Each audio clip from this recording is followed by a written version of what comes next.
Hello everyone, কী অবস্থা সবার? আশা করি সকলে ভালো আছেন। আজকে আমরা দুইটি বিষয় দেখব, দুইটি টিপস। সেটি হচ্ছে আমরা পিসি রিস্টার্ট অথবা শাটডাউন করার জন্য আমরা এখানে যাই, তারপরে এখানে পাওয়ার বাটনে যাই, তারপরে শাটডাউন অথবা রিস্টার্ট করে থাকি এবং অন্যভাবেও করা যায়। তো আজকে আমরা একটি সিস্টেম দেখব যে আমরা জাস্ট দুইটা ক্লিক করলে আমাদের পিসিটি শাটডাউন এবং রিস্টার্ট হয়ে যাবে।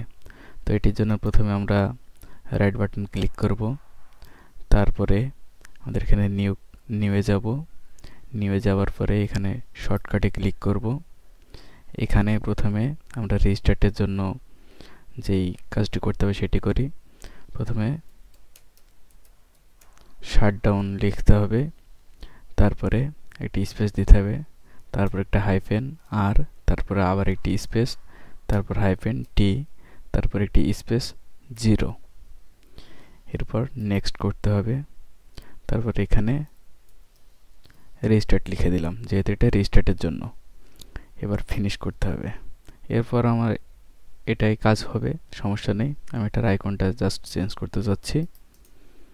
রাইট বাটন ক্লিক করলাম, সমরে এটা শুধু উইন্ডোজ 11-এর জন্য, উইন্ডোজ 10-এ ডাইরেক্ট এটা আসবে, সমস্যা নেই। এরপর প্রপার্টিসে যাব। চেঞ্জ আইকনে গিয়ে আমি একটা আইকন দিয়ে দিই, সাপোজ এটা দিলাম। ওকে, অ্যাপ্লাই, ওকে। এবার এখানে জাস্ট দুইটা ক্লিক করলে আমাদের পিসিটি রিস্টার্ট হয়ে যাবে। যেভাবে আমরা দিস পিসিটি ওপেন করে ঠিক সেইভাবে জাস্ট দুইটা ক্লিক করলে পিসিটি রিস্টার্ট নেওয়া শুরু করবে। এবার দেখি আমরা শাটডাউন কিভাবে করতে পারি। তো এটির জন্য প্রথম রাইট বাটন ক্লিক করব একইভাবে, তারপর নিউ, শর্টকাটে চলে যাব, শাটডাউন এটা লিখব, তারপর একটি স্পেস, তারপরে একটা হাইফেন দিব, তারপরে এস লিখব, তারপর একটি স্পেস, তারপর হাইফেন, তারপর টি, তারপর একটি স্পেস 0। এরপর নেক্সট করে দিব। এরপর এখানে শাটডাউন লেখা আছে .exeটা কেটে দেব, তাহলে হয়ে গেল। এরপর ফিনিশ করব। তো এরপর আমরা এটার জাস্ট আইকনটা চেঞ্জ করি। একইভাবে সমরে অপশনসে চলে যাব, প্রপার্টিসে চলে যাব,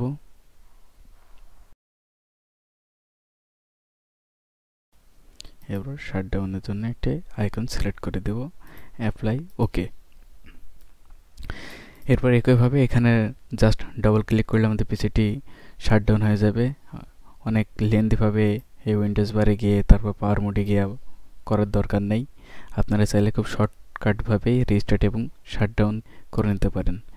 ভিডিওটি ভালো লেগে থাকলে অবশ্যই একটি লাইক দেবেন এবং পরবর্তীতে কোন ধরনের ভিডিও দেখতে চান সেটি আমাদের কমেন্ট বক্সে জানাবেন। পাশে থাকার জন্য ধন্যবাদ।